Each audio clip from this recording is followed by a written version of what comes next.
Bien, buenos días.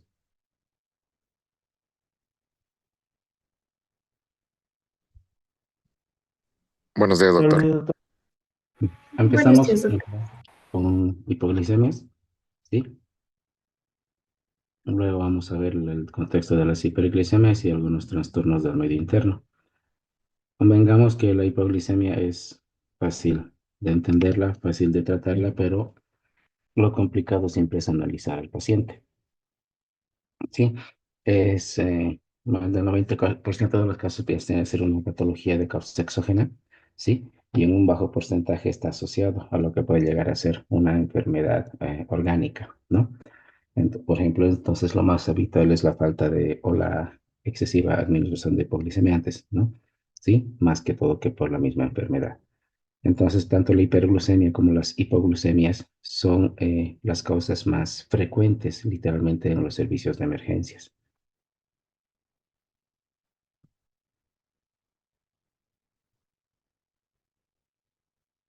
¿Sí? Entonces, la glucometría capilar se ha tornado en un parámetro vital en los servicios de emergencia, para lo cual nosotros tenemos que estar atentos frente a cualquier tipo de paciente que tenga algunas características, ¿sí? Por ejemplo, Janet, ¿a quiénes pedirías una glucometría capilar en el servicio de emergencias apenas ingresa?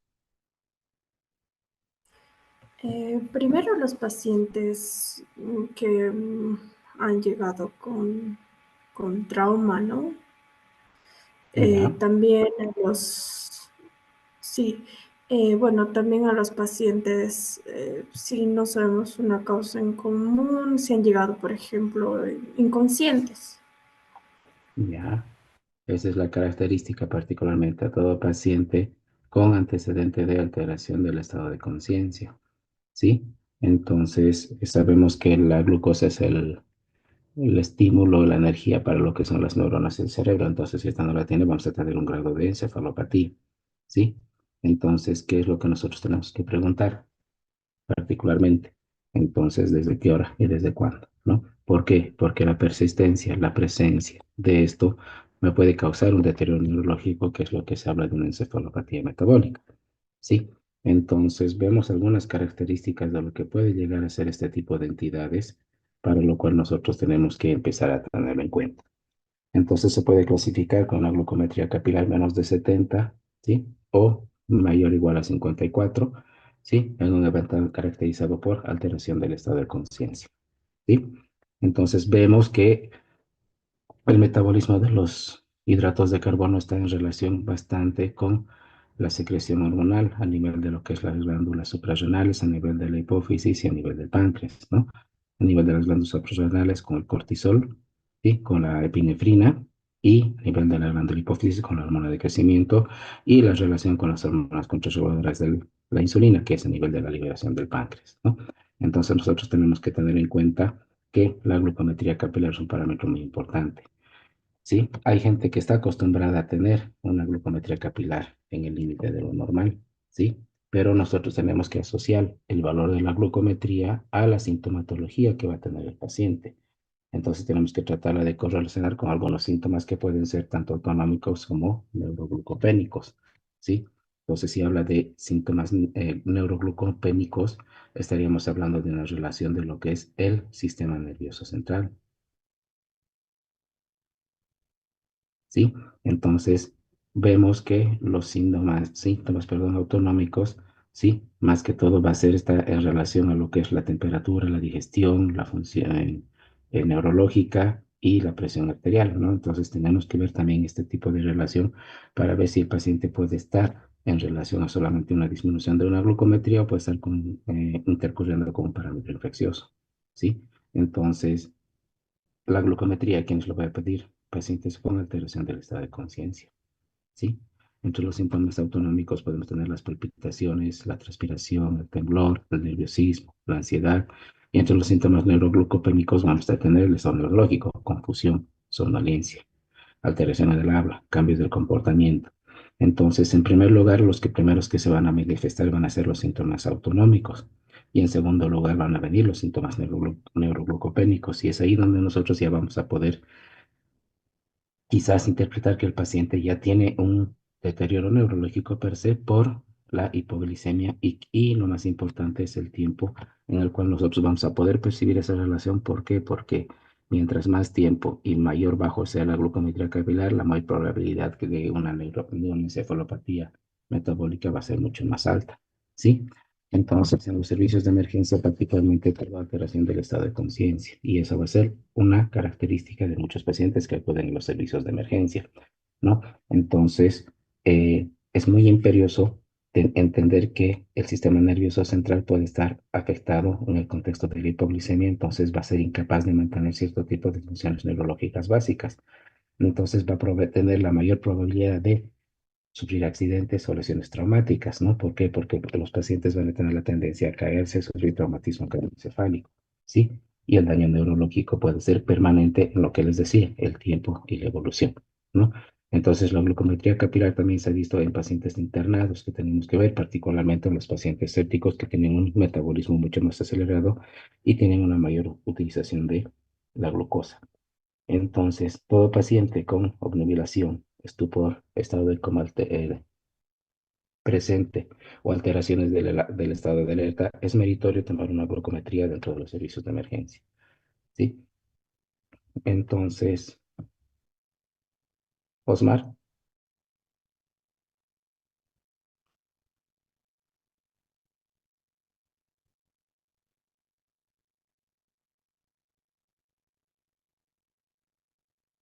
Marcelo,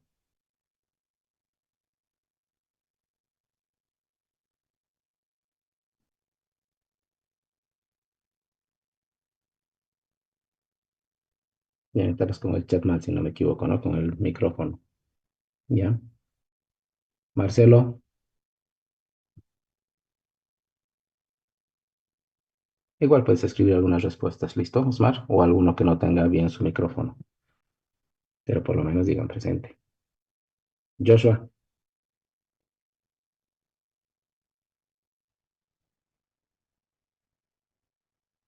buen día. Leemos el paciente, por favor.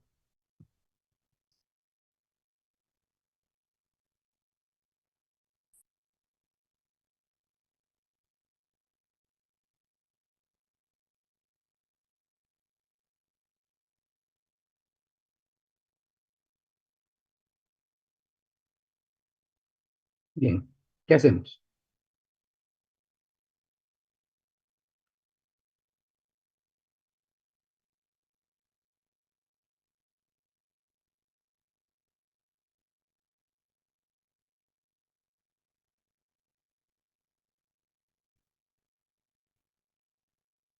Y ahí está inconsciente.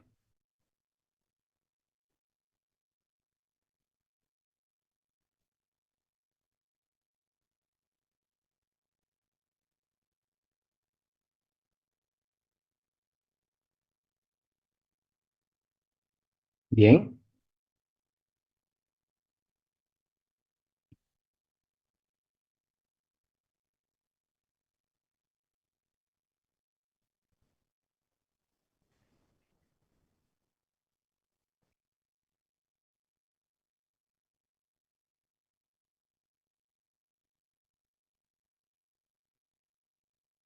Ya.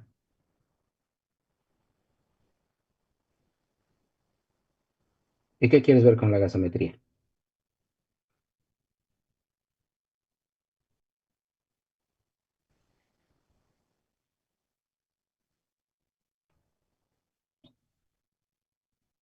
Ya. Tu pH está en 7,3, tu PCO2 está en 45, tu PO2 está en 60, tu exceso de base está en -7 y tu bicarbonato está en 15. Y tu lactato está con 2.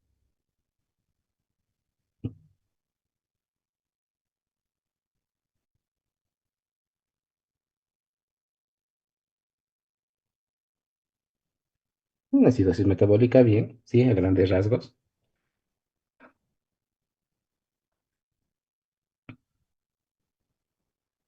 La glicemia está en 40.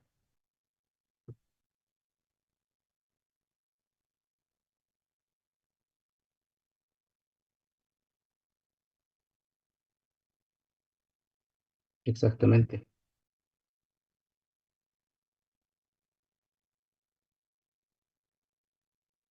Bien,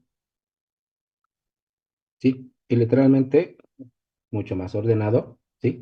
Ingresa, tomamos vitales, la glucometría, manejamos la vía aérea, acceso vascular periférico, porque el examen físico dice roncos bilaterales a la auscultación, pero no les especifiqué si era esa parte más que todo como ruidos transmitidos, porque el paciente está inconsciente y no tiene respuesta ni estímulos verbales ni dolorosos, o está en un estado de coma.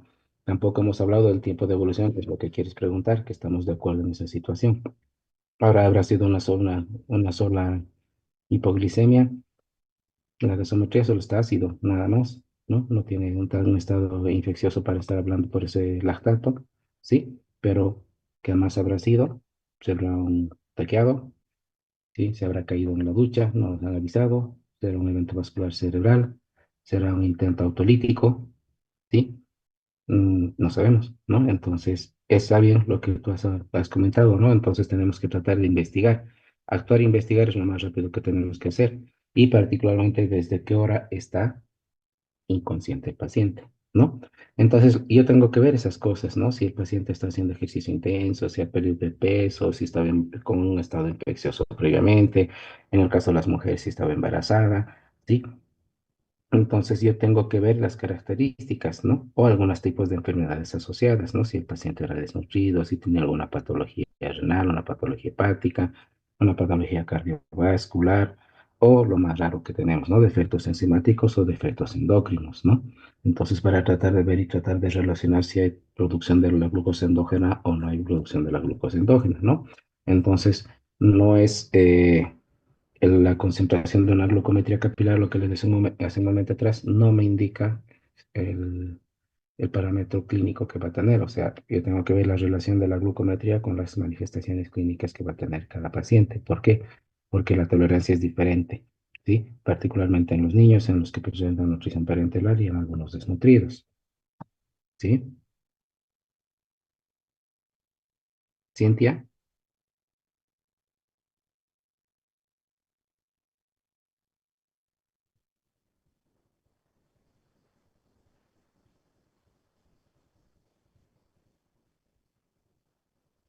Patricia, Buen día, doctor. buen día. Continuamos con el siguiente paciente. Ok. Sueño de 55 años, inglés inconsciente, taquipnéico, taquicárdico.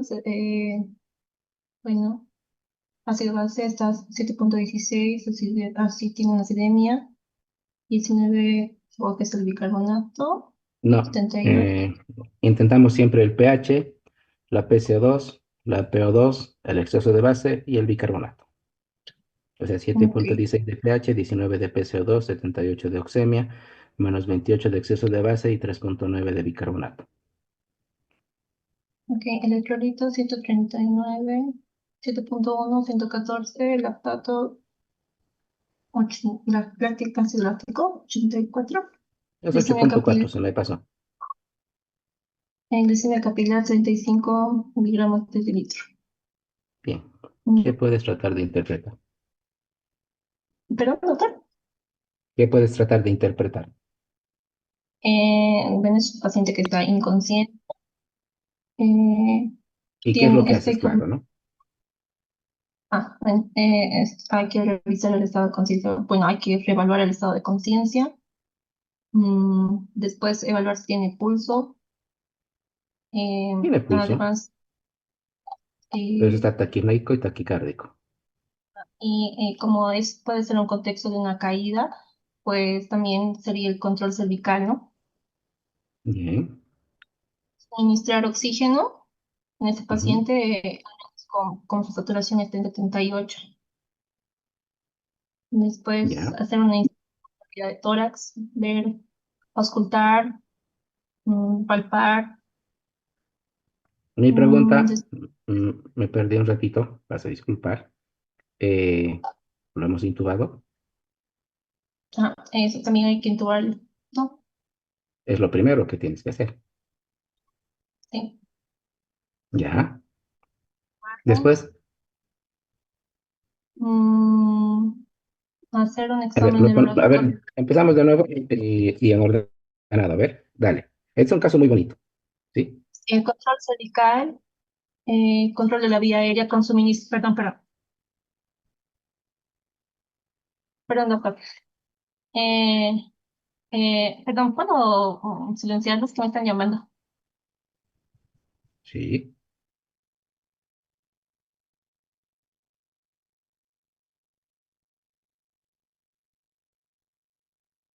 Mm, Jennifer, Ya, estarle perdón. ayudando.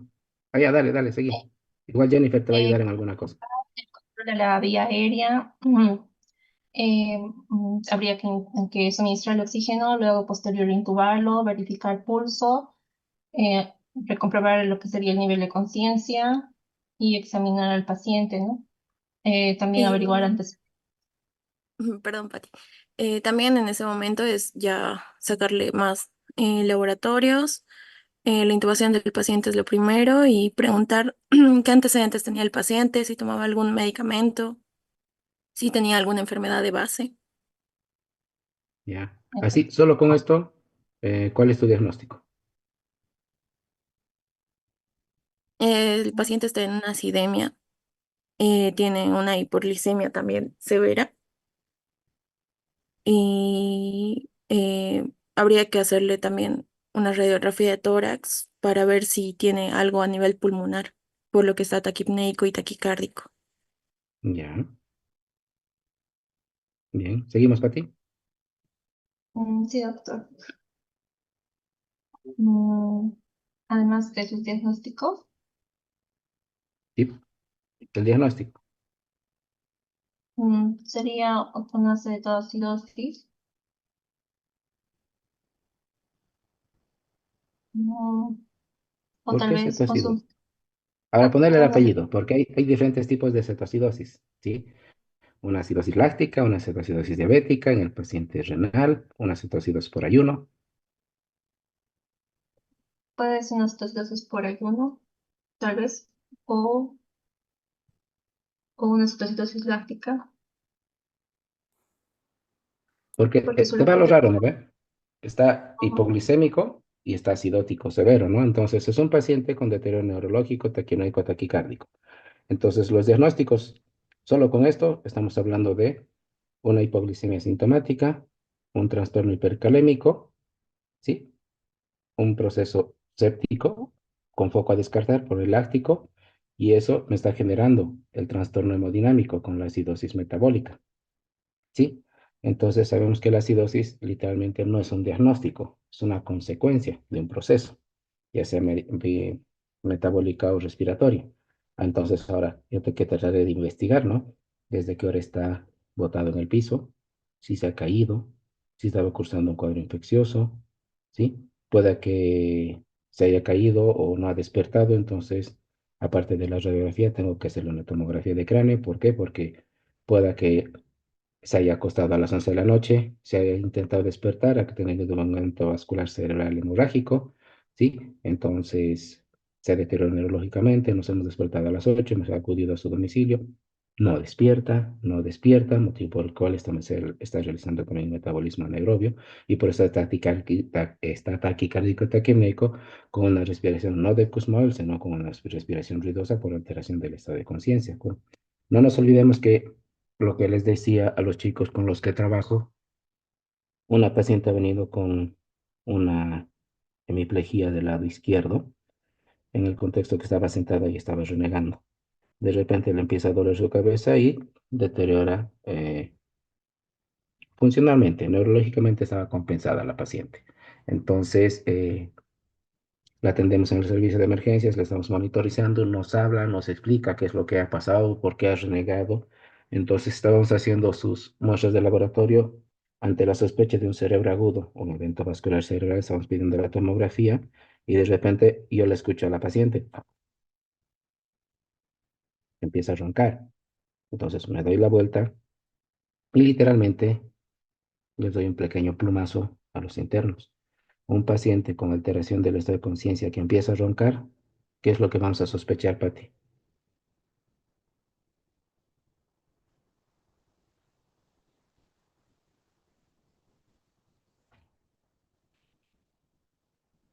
Carol. Oh, no, no sabría decirle, doctor. Que se Mm, ha deteriorado neurológicamente, por eso es esa respiración ruidosa o una ronquera. El paciente con deterioro neurológico que empieza a roncar es que ha deteriorado nuevamente más su estado neurológico y hemos tenido que intubarla. Entonces puede que la taquipnea y la taquicardia de este paciente sea por eso, ¿no? Entonces, como ayer en la noche quizás no haya cenado, tampoco ha cenado, su glucometría ha bajado. No por la glicemia baja va a tener una acidosis metabólica tan severa, ¿sí? Entonces, es una acidez metabólica severa. Solamente con esa gasometría sí tengo que ventilarlo, aparte del estado de inconsciente. ¿Sí? Entonces, ahora, ¿por qué está con su falla renal? Está con una hipercalemia bastante severa. Entonces, puede que tenga una enfermedad renal crónica que no ha sido filiada diagnosticada, ¿no?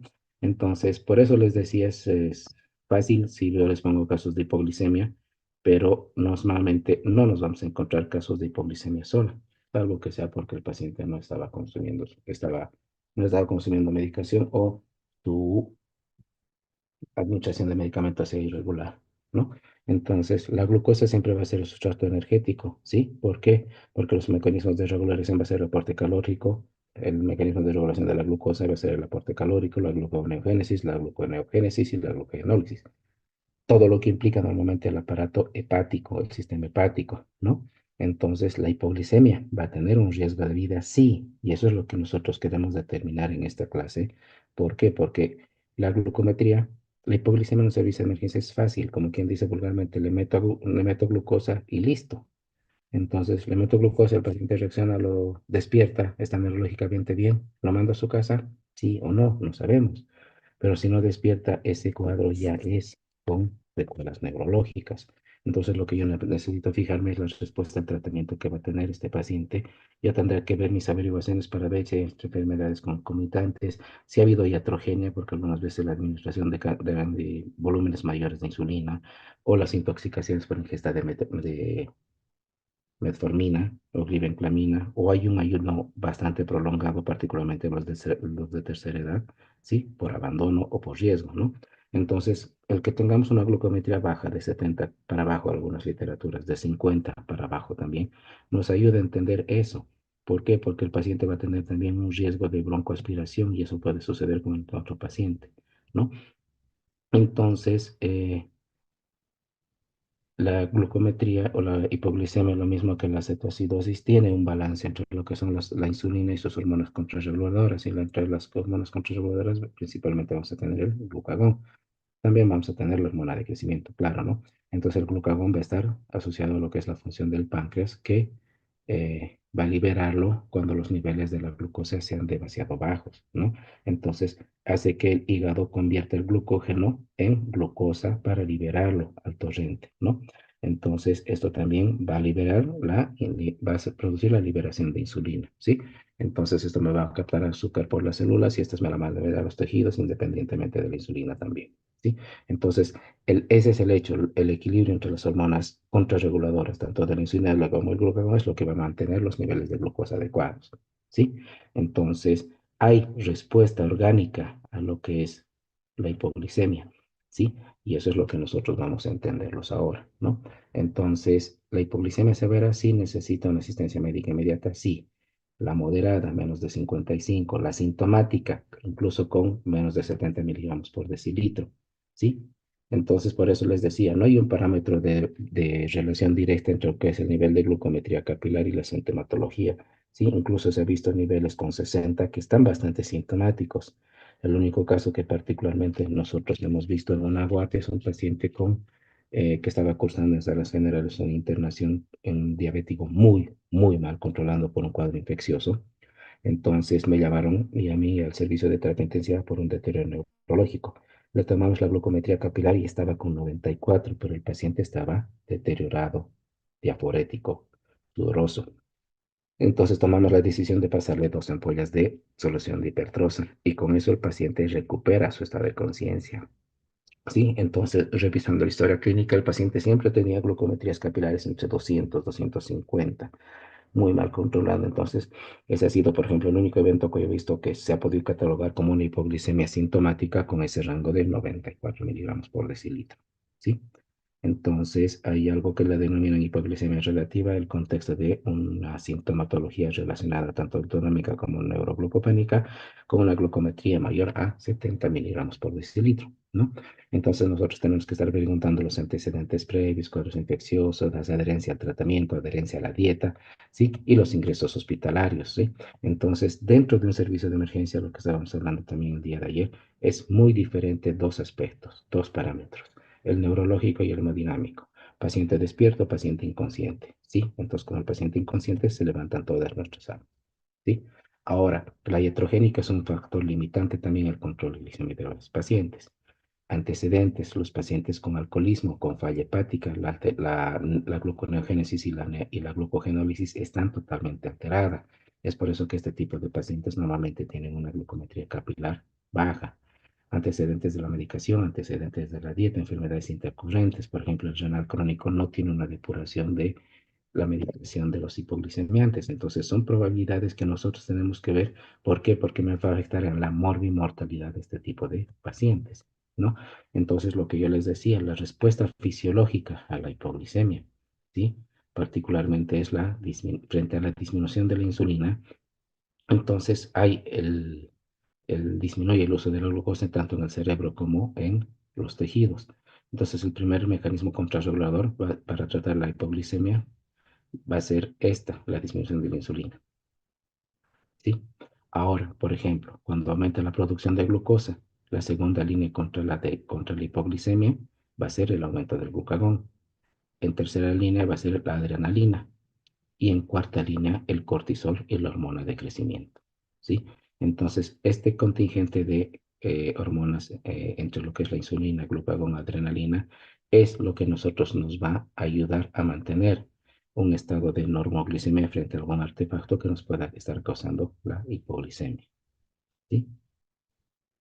Entonces, nosotros entendemos algunas situaciones frente a una glucometría capilar baja, ¿sí? ¿Qué es lo que va a pasar? Tanto en el páncreas va a disminuir la insulina, va a aumentar el glucagón a nivel del tejido hepático para aumentar la producción de glucosa, ¿sí?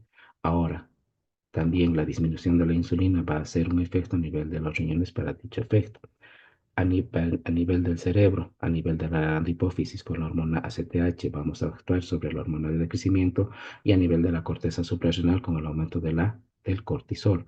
Y a nivel de las hormonas suprarrenales, como respuesta al estrés, me va a aumentar la adrenalina. ¿Para qué? Para causar en el hígado un efecto de aumento de la producción de glucosa también.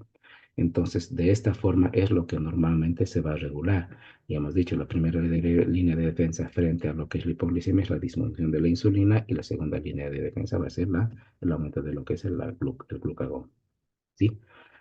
Entonces, cuando es menos de 80 miligramos por decilitro, disminuye los niveles de insulina. Cuando es menos de 70 miligramos por decilitro, aumenta el glucagón, aumenta la adrenalina, ¿sí? Cuando es menos de 50 miligramos por decilitro, ya normalmente se empiezan a manifestar los síntomas de neuroglucopenia, ¿sí? Cuando es menos de 30 miligramos por decilitro, ya se habla de sintomatología severa, ¿sí? Entonces, el deterioro neurológico y la glucometría capilar son los que nos van a orientar a lo que va a ser el grado de encefalopatía y muerte. ¿Por qué? Porque hay más riesgo de broncoaspiración, una encefalopatía metabólica que me deteriore en forma persistente el estado neurológico, ¿no? Entonces, tenemos que tener diagnósticos diferenciales, es lo que le estaba comentando hace un momento atrás, evento vascular cerebral, infarto agudo de miocardio, un trastorno epiléptico, traumatismo craneoencefálico, el estado de coma puede ser metabólico, ¿sí? Un síndrome confusional en los pacientes psiquiátricos o en los pacientes con un cuadro de meningio, una encefalitis o una meningitis, cuadros de alteración psiquiátrica, la depresión, la psicosis o alteraciones conductuales, ¿no? Entonces, sí se amplía nuestro abanico de diagnósticos diferenciales, ¿sí? Entonces, yo tengo que buscar y tratar la causa, ¿sí? Que me va a afectar de diferentes formas los antecedentes, los cuadros infecciosos y las ingestas medicamentosas, ¿sí? Entonces, lo que les decía, yo tengo que ver si el paciente corrige el largo a casa o no le largo a casa. No sabemos por qué, porque no tenemos que determinar el alta sin estudiar las características del paciente. Entonces, dentro de lo que es etiología tenemos factores exógenos y factores endógenos. Los factores exógenos, tratamientos antiinflamatorios, inhibidores de la monoamina oxidasa, el haloperidol, el alcohol, el ejercicio intenso, la malnutrición y los factores endógenos, ¿sí? La insuficiencia hepática, el shock séptico, la enfermedad renal crónica, las intoxicaciones, las toxinas, intoxicaciones, insulinoma, tumor que secretor de insulina, o la insuficiencia suprarrenal, ¿sí? Entonces, ¿qué es lo que nosotros tenemos que entender? ¿Sí? Si está el nivel de glucometría asociados a síntomas compatibles de hipoglicemia, ¿sí? Entonces son inespecíficos casi todos, ¿no? El temblor, palpitaciones, ansiedad puede ser incluso psiquiátrico. O los neuroglucopénicos puede ser evento vascular cerebral, pero yo tengo que asociarlos, tanto el temblor, debilidad, palpitaciones, cambios de alteración de la conducta, con los mis niveles de glucosa para tratar de entender si puede o no puede ser este tipo de relación. Entonces, el hecho de entender esto habla de scores también, ¿no? La glucemia baja, la recuperación con la administración de glúcidos y síntomas y signos compatibles con hipoglicemia nos habla de la triada de Whipple, ¿sí? Que varias veces hemos hablado y muchas veces ni nos acordamos, pero es así de sencillo.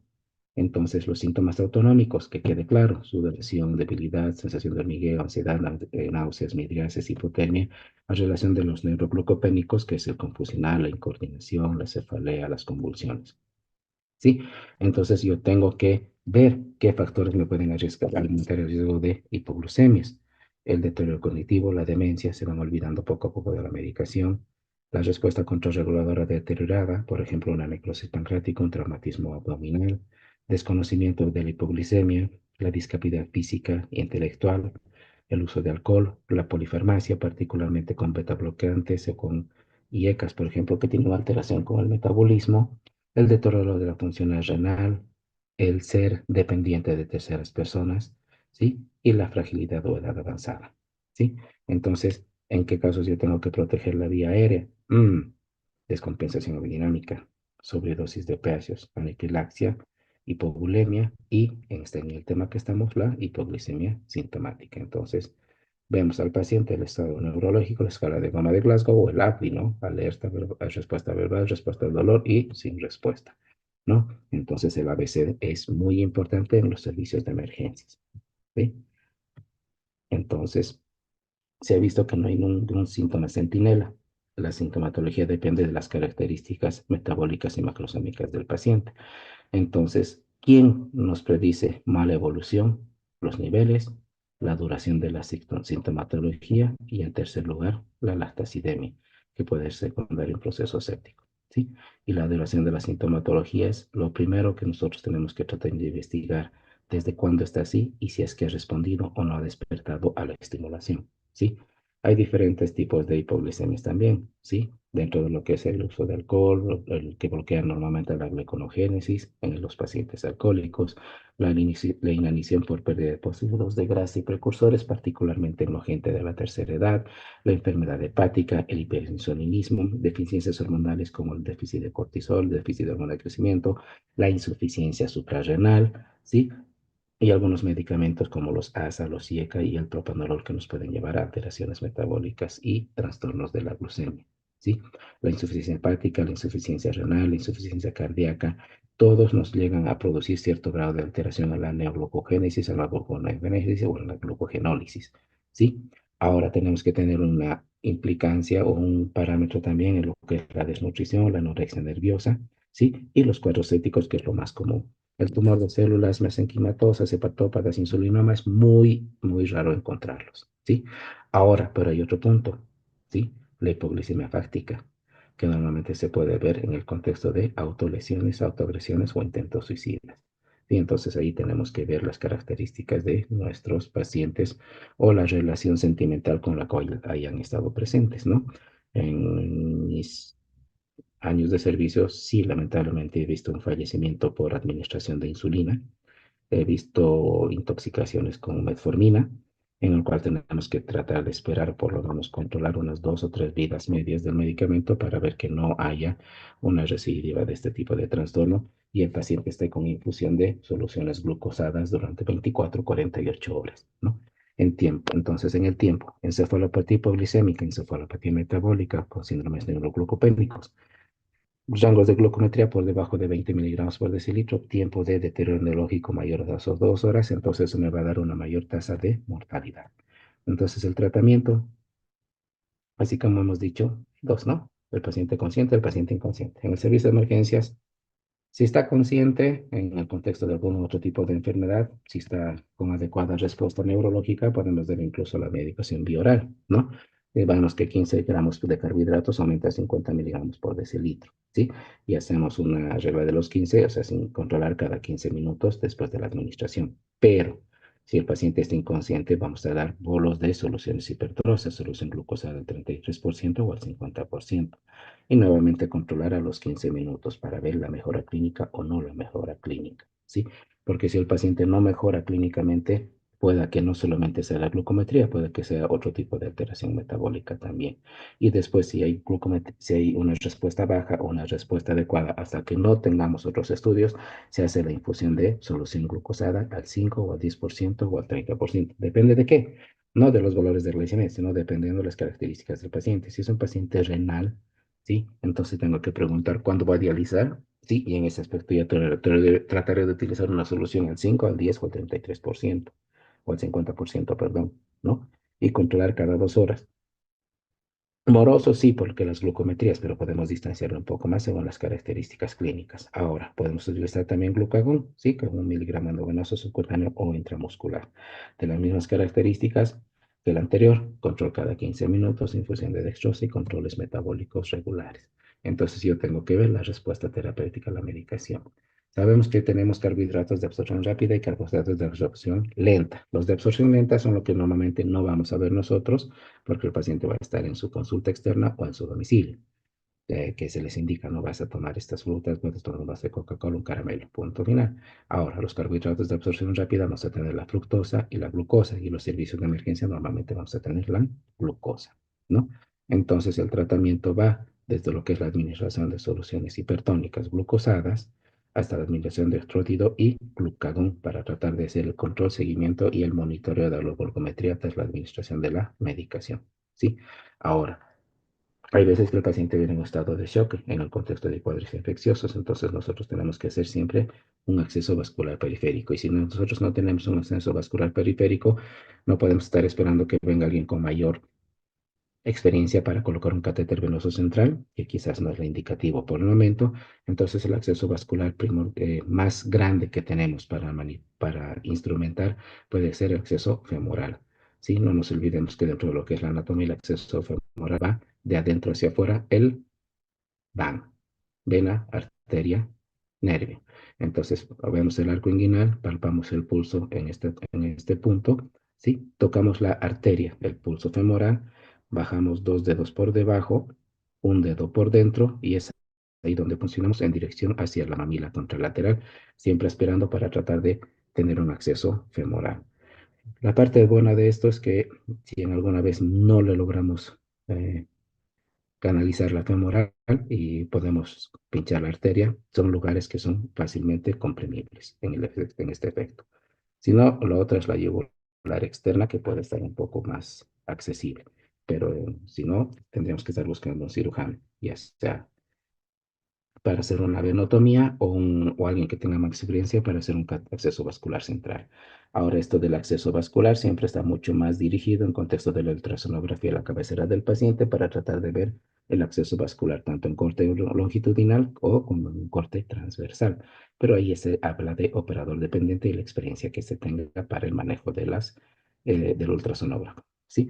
Entonces, criterios diagnósticos: alteración del estado de conciencia, hipoglicemia persistente, convulsiones, hipoglicemia por sulfonilureas, que tenemos que tener mucho más cuidado, y no recuperación del estado de conciencia, ¿no? Entonces, en este tipo de pacientes yo tengo que internarlo para control y monitoreo. Entonces, aquí quizás lo voy a poder externar cuando tenga tolerancia oral, cuando el paciente esté acompañado y la causa esté controlada, ¿sí? Entonces, las sulfonilureas tienen una acción a nivel del metabolismo central con los canales de sodio y potasio de PASA, inhibe la salida de potasio y hace un efecto en lo que es la despolarización de la membrana, ¿sí? Y entonces me aumenta mucho la sensibilidad para la insulina. Entonces tenemos que ver esto como para tratar de internar al paciente con administración de glucosa y por lo menos tener de 2 a 3 vidas medias hasta que pueda ser metabolizado este tóxico, ¿sí? Entonces, lo más importante tenemos que identificar en las hipoglicemias, la identificación de la causa, errores de la medicación, infecciones, enfermedades intercurrentes, asociación con drogas. ¿sí? Entonces, Brian, Buenos días, doctor. ¿qué vemos con este paciente? Bueno, si tengo glicemia, estaría con hipoglicemia. Entonces, sería glucagón 1 miligramo endovenoso. Se espera de 10 a 15 minutos para ver si va a funcionar su glicemia capilar, se volvería a tomar. O bien podemos hacer, como comentó, el ABCD. Ya, pero ¿qué entiendes de este paciente? ¿Cómo está? Está con taquicardia, Ya, está taquicárdico, con, taquipneico, y desaturando. está con saturación de oxígeno bajo, entonces lo más recomendable sería ponerle oxígeno. Sería una mascarilla bolsa de servorio sin reinhalación, unos 10 litros, y se Ya, prepararía para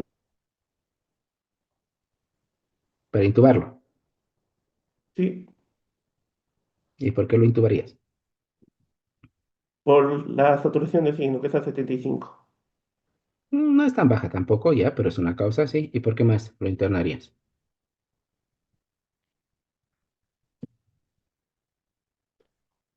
Por el deterioro neurológico.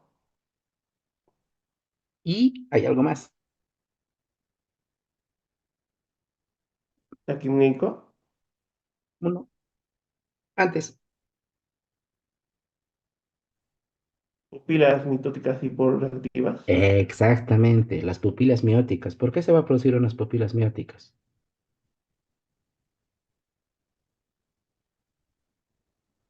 porque está con un déficit neurológico. ¿Y qué estarías pensando? Bueno, si no es por... podría entrar en estado de coma con la alteración de la conciencia. Por eso sería el glucagón para descartar la hipoglucemia. Y si no es por eso, sería directamente por un déficit a nivel de SARA. Entonces tendría que pedir tomografías. Exactamente. ¿Por qué? Porque si está pupilas mióticas hiporreactivas, estará intoxicado, ¿sí? Tendrá evento vascular cerebral hemorrágico, que tenga un compromiso mucho más marcado a nivel de fosa posterior y de tronco. Entonces, lo primero, está bien lo que has dicho, es ordenándonos intubarlo, corregir la glucosa, pero tampoco llevarlo a datos más de 100. ¿Por qué? Porque estamos viendo que quizás el motivo también del deterioro neurológico sea el evento vascular cerebral. Y sabemos que la hiperglucemia en el cerebro es mala, ¿no? Entonces, ahora quizás haya hecho un evento vascular hemorrágico por una crisis hipertensiva, por eso se mantiene taquicardíaco y taquimérico. Son varias cosas que tenemos que analizar, ¿sí? Entonces, eso es lo que nosotros tenemos que ver en los servicios de emergencia, ¿sí? Está bien, doctor, gracias. María, María de los Ángeles o Daniela.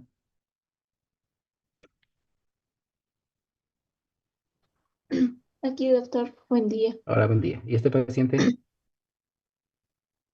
Eh, a ver, ¿podría leer, doctor? Ujú. Sí, por A favor. ver, femenina de 65 años que ingresa con alteración de la conciencia, diaforesis, mala mecánica ventilatoria, antecedentes de diabetes mellitus, deterioro súbito del nivel de la conciencia, glicemia capilar low, Baja. presión arterial 170-110, frecuencia cardíaca 115, saturación de 70. Eh, eh, bueno, ¿Qué en haces esta lo primero? paciente, Ujú. lo primero que haría es igual, primero suministración de oxígeno, ya que su saturación está muy baja. Luego nos prepararíamos para poder intubar por su alteración de la conciencia y la mala mecánica ventilatoria que tiene. ¿Ya? Después, em, después de eso, ya tomar la glicemia capilar y, y ver tal Está vez, baja. y ver mm, podríamos tal vez sospechar la causa, como en el anterior caso, tal vez de una ACV por la presión arterial que está Ya, alta, entonces, alta ponele también. diagnóstico. Dale, espera un ratito. Daniela, muy bien. Daniela, Doctor, yes. ponele diagnóstico a ese cuadro. Eh, sería como como ese deterioro a nivel de la conciencia, puede ser como un ACV, ¿Ya? y un ACV. También estaría elevado la presión, sería una hipertensión. Ya, listo. Entonces, ya tienes esos dos datos. ¿Qué le pones de diagnóstico? Eh, ay, no, se me ha ido. Dale. Gisela,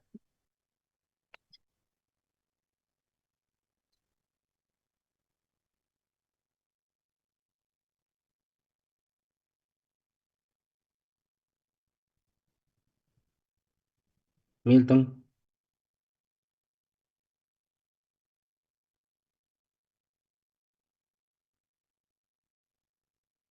¿sabes bien, Gisela?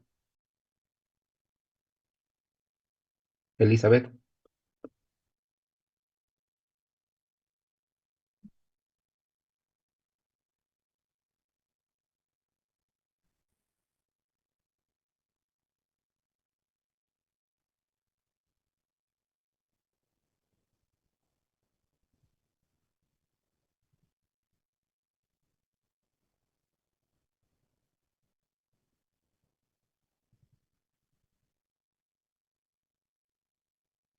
¿por qué? Bien. ¿Ya has puesto diagnóstico? Y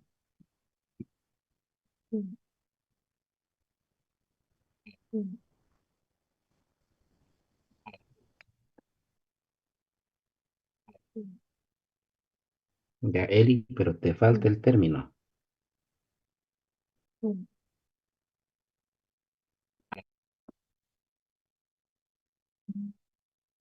Mientras analizan un segundo.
Bueno, en sí, estabas bien, Eli. Es una crisis hipertensiva de tipo emergencia, porque es emergencia porque tiene lesión de órgano blanco, el estado neurológico, ¿sí?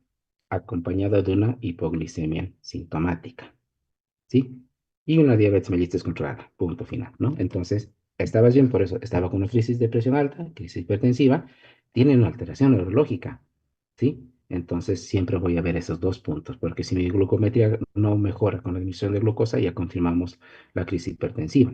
Ahora, ¿por qué le pongo ya directamente el título de crisis hipertensiva de tipo emergencia? Porque viene hipertenso, alteración del estado de conciencia asociado a una hipoglicemia. Entonces yo tengo que ver esa característica. ¿Vale? Entonces se están dando cuenta que no es muy complicado ponerle los diagnósticos, ¿sí? Pero tenemos que ayudarnos siempre con eso. ¿Ya? Joshua,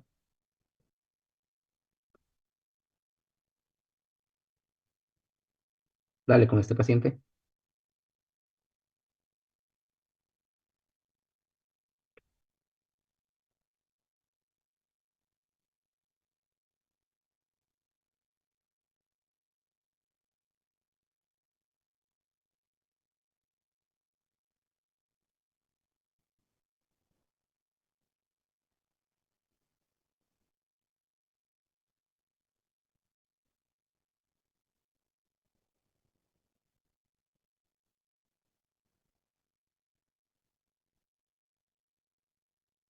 Ya, y te añado porque me olvidé poner la diapositiva. Tiene amputación del miembro, una suprapatelar infrapatelar, perdón, del miembro inferior del lado derecho.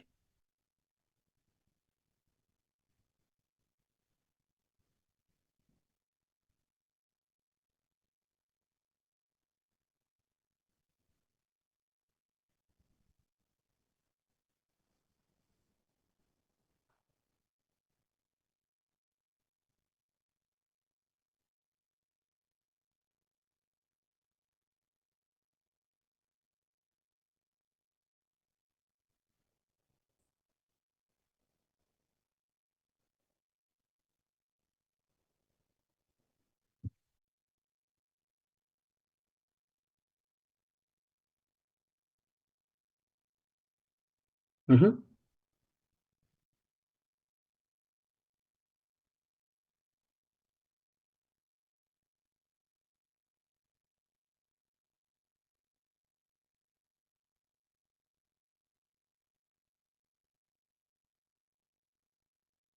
Bien, bien, bien, eso es lo más importante, ¿sí? Está bien, muy de acuerdo con esto del perfil toxicológico por la edad que tiene el paciente.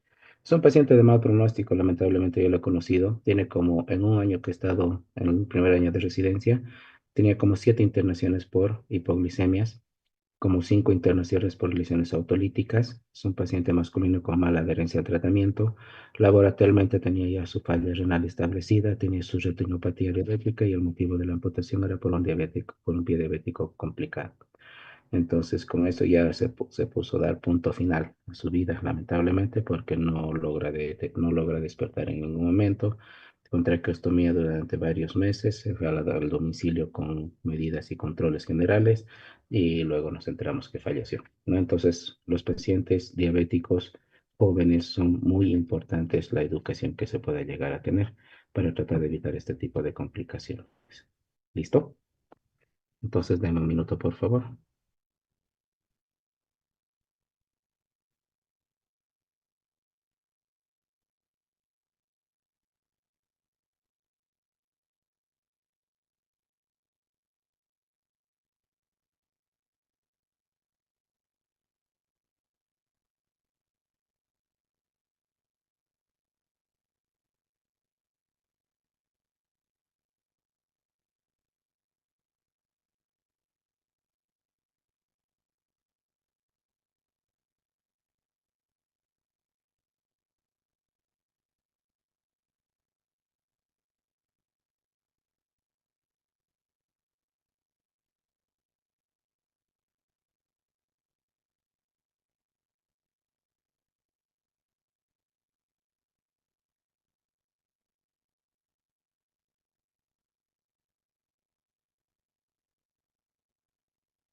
Bien, se ve la diapositiva, ¿verdad?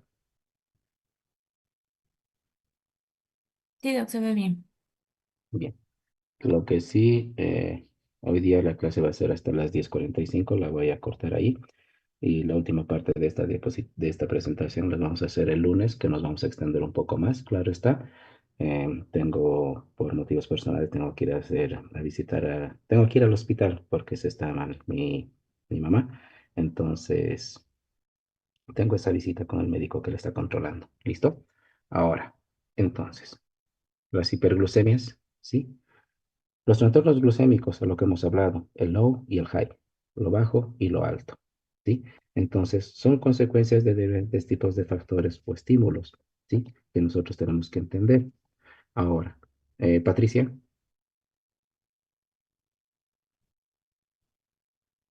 Doctor, listo, dale con este paciente. para una 19 años, perdón, diabetes mellitus tipo 1 o 2. Uno, es muy Acude raro a que sea urgencias dos. sí, sí, porque es mi joven. Acude a urgencias con vómitos y decaimiento de 12 horas de evolución. Refiere glucemias elevadas al domicilio, los laboratorios pH de 7.1, carbonato de 10.000 equivalentes, PCO2 de 32, glucemia de 600 miligramos de litros, cetonurias positivas 3 cruces y potasio de 4.000 equivalentes. Por Mm, mililitro, dale. ¿Qué piensas? Eh, pues él sí es una cetoacidosis diabética, cetonas positivas, tiene una hiperglicemia, está una acidosis de origen metabólico y es un paciente con diabetes mellitus tipo 1. Así que sí, una cetoacidosis Tipo uno, diabética. ¿no? Ajá. Estamos de acuerdo, ¿sí? Tiene una acidosis metabólica, tiene, y en el contexto de hiperglucemia puede llegar a ser una cetoacidosis diabética, ¿no? Pero es raro tener una glucometría de 600, ¿no? Entonces, para lo cual será un hiperosmolar, no creemos que sea una. Sí, tiene un trastorno hiperosmolar, estamos de acuerdo, por la osmolaridad plasmática que nos va a llegar. ¿Te acuerdas cuál es la fórmula de la osmolaridad plasmática?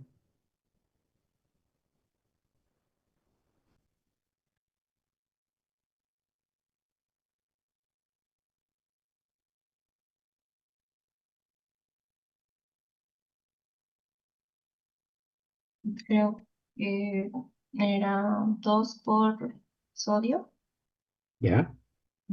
y más glucosa sobre 18 y la urea neutrofinada en sangre sobre 2,8. ¿Ya? Bien. Entonces, no tengo sodio, así que no podemos calcular. Pero glicemia sobre 18 sí podemos sacar, ¿verdad? Y Y, y eso nos da de 33, ¿sí? Y digamos que tenga un sodio de 140, sería más 280, nos da 313. Entonces, no, sí nos da una osmolaridad alta, ¿no? Pero no característico de un hiperosmolar. Entonces, ¿qué vemos con este paciente? Pueda que sea un debut diabético, no porque es un diabético tipo 1, pero puede que sea un diabético muy mal controlado. Hemos visto incluso cetoacidosis diabética con 1 gramo de glucometría capilar, ¿sí? Entonces, la glicemia, lo que hemos hablado en la anterior, ¿no? Glicemia en todo paciente internado es un signo vital que tenemos que ver. Pero ahora tenemos dos entidades para ver, la cetoacidosis diabética y el trastorno hiperosmolar. ¿Cuál es la diferencia? ¿Sí? Que en uno tenemos acidosis y en el otro no tenemos acidosis. Y ya les decía, salvo que tengamos eh, un evento que se esté acompañando a este tipo de trastorno, como es el proceso séptico, ¿no? Ahora, otro parámetro que te dan importancia es los valores, ¿no? Cetoacidosis por más de 250 y ahí sí, síndrome personal por más de 400 o 600, ¿no? Pero últimamente se ha empezado a ver trastornos de cetoacidosis euglucémicas, ¿no? Con una glucometría capilar normal, ¿sí? Entonces, vemos que parámetro importante para hacer el diagnóstico de esto, como el pilar diagnóstico es la acidosis, ¿cuándo voy a pedir una gasometría? Entonces, en todo paciente chocado, todo paciente intoxicado, todo paciente renal, todo paciente séptico o con presencia de las livideces, todo paciente en el contexto de sepsis hipotenso, todo paciente disneico y con alteración del estado de conciencia. Sabemos que que la gasometría me evalúa dos parámetros importantes, el parámetro metabólico y el parámetro respiratorio. Entonces son dos cosas que van de la mano porque uno compensa al otro, que es lo que vamos a hablar en un momento más. ¿Sí? Entonces dentro de la emergencia, siempre, en este caso, la glicemia alta. Entonces ya sospechamos del paciente glicémico, ¿no? Hiperglucemia, deshidratación, osmolaridad aumentada y alteraciones del estado de conciencia. La triada, ¿no? Pérdida de peso, polifagia, polidipsia, son cosas básicas que nosotros tenemos que ver, pero ahora lo primero es lo del lado derecho hiperglucémico, deshidratado, acidótico, sacar la osmolaridad plasmática y todo esto siempre asociado de la alteración del estado de conciencia, ¿no? ¿Por qué? Porque vemos que en nuestra gente tenemos muchas comorbilidades o muchos factores externos que nos van a aumentar este tipo de probabilidad, ¿no? La comida chatarra, el sedentarismo y la obesidad, ¿sí? Entonces, las complicaciones más grandes que tenemos en el contexto de glucometrías, ¿sí? Del metabolismo de la glucosa es la hipoglicemia y la hiperglucemia. Y dentro de la hiperglucemia, el síndrome hiperosmolar y la cetoacidosis diabética, que tenemos que ver esto en la sala de emergencias. ¿Sí, Leonardo?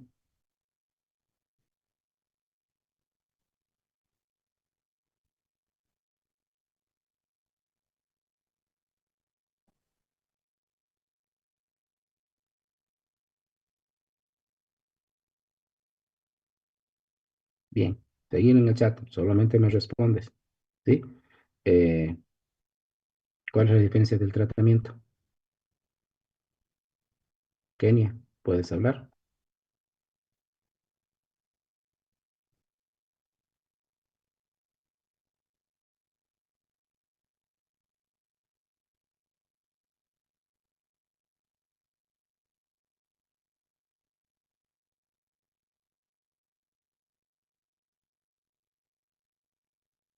Particularmente en el síndrome hiperosmolar hay insulina, pero hay resistencia. Y en la cetoacidosis diabética no hay un déficit de insulina, pero el tratamiento es el mismo, ¿sí? Entonces, epidemiológicamente hablando, es casos mayores cada año, 10% de la población, factores hereditarios, factores externos, sedentarismo, ingesta, mal control metabólico, la obesidad y particularmente lo que hablamos, el desequilibrio entre lo que es la insulina y sus hormonas contrarreguladoras, como es el glucagón, el cortisol, la adrenalina y la hormona de crecimiento. Es una entidad social, lamentablemente. ¿Por qué? Porque tiene una repercusión económica y particularmente por su alta tasa de mortalidad, particularmente en pacientes jóvenes, y el trastorno hiperosmolar en los pacientes mayores, que siempre lleva un costo elevado. ¿Por qué? Porque muchas de las veces este tipo de pacientes tiene que ingresar a unidad de cuidados intermedios intensivos, ¿no? Entonces, una característica es la taquicardia, la taquipnea, el aliento cetónico, la deshidratación, la alteración neurológica, ¿sí?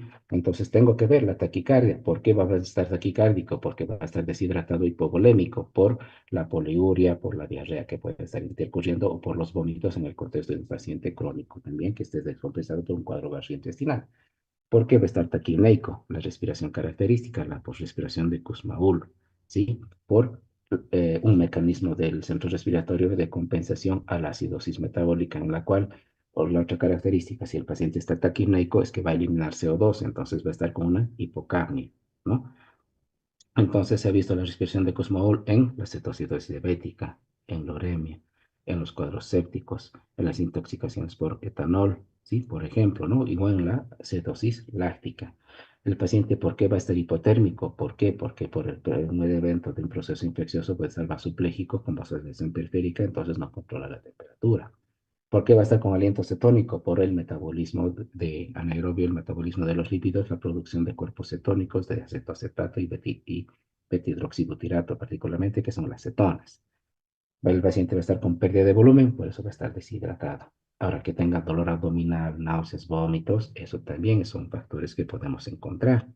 Pero también para hacer la diferencia entre lo que es el síndrome hiperosmolar y la cetosis diabética, vemos la osmolaridad plasmática, ¿sí? Que tiene que ser mayor a 320 si hablamos de síndrome hiperosmolar, y si no tiene este trastorno, hablamos de un trastorno glucémico, ¿no? O una cetoacidosis diabética.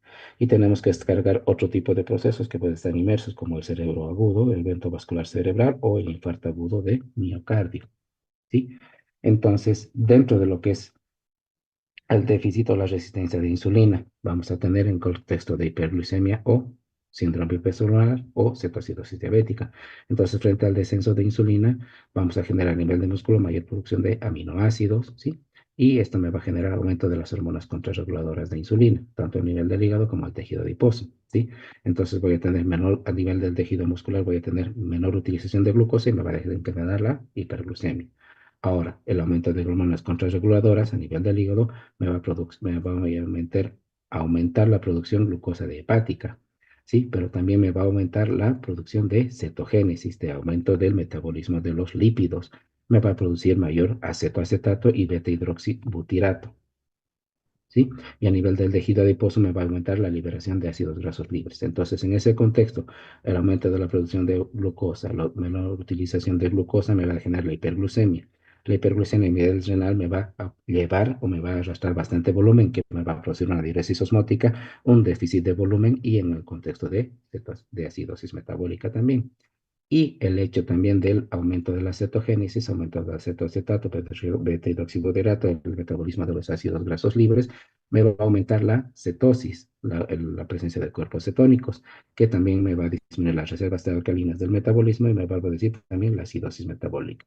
acidosis metabólica, descenso de volumen, entonces es lo que vamos a tener estas dos grandes descompensaciones. ¿Sí? Entonces yo tengo que tener precipitantes, eventos vasculares cerebrales miocárdicos, intoxicaciones por fármacos, déficit de fármacos, un debut en el contexto de transgresiones, ¿sí? Entonces, tanto en la cetoacidosis diabética con deshidratación o eventos de diarreas y diuréticos o en síndrome postmolar, la característica va a ser la osmolaridad plasmática aumentada. Y particularmente se puede ver también en estos pacientes con nutrición parenteral que no están bien controlados. Entonces, cada segundo cuenta. Puede ser falta de dosis, puede ser una diabetes descompensada, puede ser una infección, puede ser el consumo de drogas o puede ser un debut de diabetes.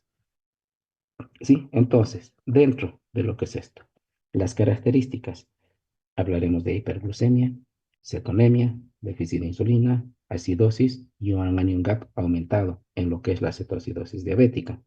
Y a nivel del síndrome hiperosmolar, similar, hiperglucemia, sí, datos mayores de hiperglucemia. Deshidratación, mayor grado de deshidratación, ¿sí? No vamos a tener acidosis, pero sí voy a tener una osmolaridad aumentada. En este caso tengo resistencia a la insulina y podríamos tener en algunos contextos presencia de cuerpos cetónicos, ¿sí? Entonces, ¿qué es lo que nosotros vamos a ver? La gasometría. Si hay gasometría con acidosis, podemos orientarnos a la cetoacidosis junto con la definición del característico del joven del tipo 1, ¿sí? La deshidratación, la osmolaridad en el síndrome hiperosmolar, ¿sí? Entonces, dentro de los que son las características de la cetoacidosis diabética, es por un déficit de insulina, por un cambio de metabolismo de hidratos de carbono por grasas. Entonces voy a tener mayor lipólisis, mayor oxidación de ácidos grasos libres, mayor utilización, mayor producción, perdón, de cuerpos cetónicos, como el beta-hidroxibutirato y el acetoacetato, que me van a dar los cuerpos cetónicos. Ahora, en el síndrome hiperosmolar voy a tener la resistencia a la insulina, que esto me va a producir mayor eliminación renal porque ya pasa el umbral de absorción de los riñones y voy a tener una diuresis osmótica con mayor deshidratación y una osmolaridad aumentada. Voy a tener menor lipólisis, por ende son menor oxidación de ácidos grasos libres y menor producción de cuerpos cetónicos. Entonces no estoy diciendo que no lo hay, ¿no? Entonces, esto es similar casi al anterior, de lo que estamos hablando, la deficiencia de insulina, resistencia de insulina, ¿sí? Voy a mantener incremento de la glucogenólisis, voy a tener incremento de la gluconeogénesis, ¿sí? Voy a tener déficit en el uso de glucosa y me va a desencadenar la hiperglucemia. Pasamos el umbral, glucosuria, diuresis osmótica, deshidratación. Ahora, también me va a desencadenar incremento de la lipólisis, del metabolismo de los ácidos grasos libres, mayor producción de cuerpos cetónicos, y ya les dije, acetona, cetoacetato, beta-hidroxibutirato, y me va a generar la cetonemia y la acidosis metabólica característico de la cetoacidosis diabética, ¿no? Entonces, en el diagnóstico, la acidosis anion GABA aumentado, bicarbonato menor de 20. Clínica, deshidratación, cetonemia, taquipnea y respiración de Kussmaul. A diferencia del síndrome hiperosmolar, menor acidosis con un INGAP normal, un bicarbonato más de 20, clínica mayor porcentaje de deshidratación y podemos tener respiración de Kussmaul en trastornos mixtos con una cetonemia. ¿Sí? Entonces, la determinación de los cuerpos cetónicos muy mal acostumbrados estamos, perdón, a la cetonuria, pero sabemos que el principal que se tiene que tomar es la cetonemia, pero a nivel de tiras reactivas y económicamente hablando es mucho más caro, ¿no? Entonces tenemos las tiras reactivas para tratar de encontrar el ácido acetoacético, ¿sí? Y durante la hipoxia este se va a oxidar a beta-hidroxibutirato, que es lo que nosotros encontramos en lo que son las tiras reactivas, ¿sí? Entonces, esto es lo que nosotros tenemos que buscar en la sangre o en la orina, ¿no? Entonces, en la sangre podemos tener valores normales o valores mucho más aumentados, como más de 3 milimoles por decilitro, que es en la cetoacidosis diabética, ¿sí? Entonces, el diagnóstico, ¿sí? La cetoacidosis diabética se va a caracterizar, y clasificación, claro está, por cetoacidosis diabética leve, moderada y severa, ¿sí? La glucosa mayor a 250 como parámetro. El pH descendido de 7.25 a 7.3, leve de 7 hasta 7.24 severo y cetoacidosis diabética severa por debajo de 7.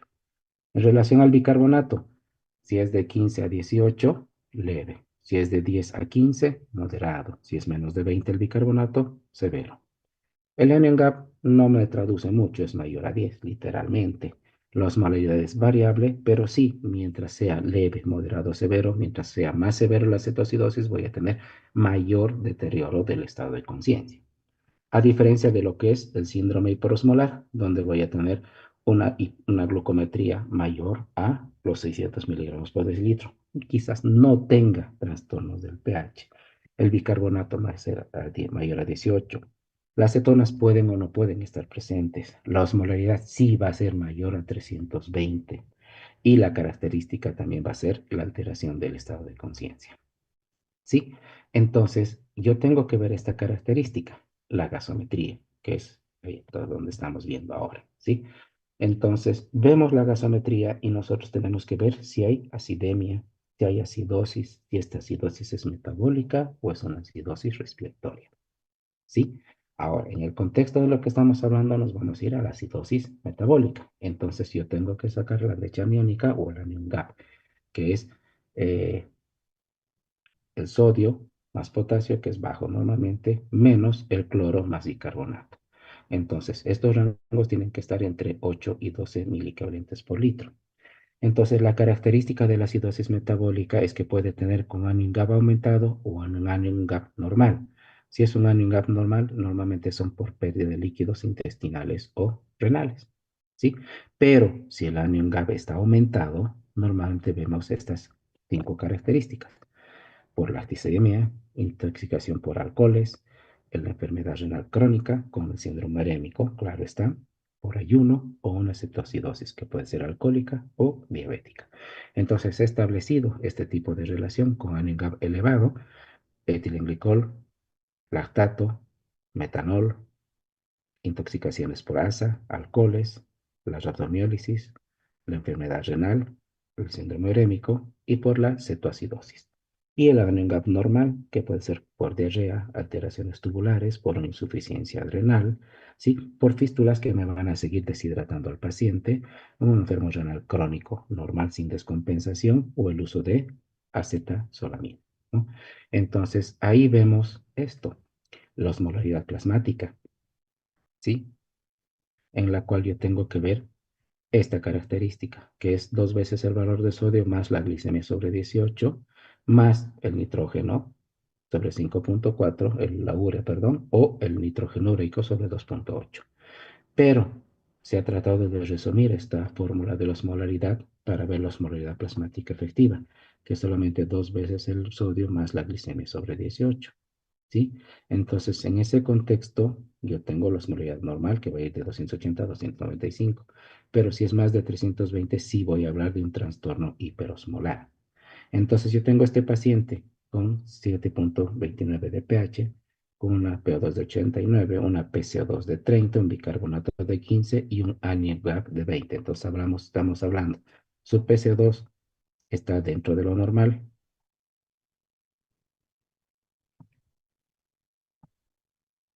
¿sí? Entonces, su PCO2 está dentro de lo normal,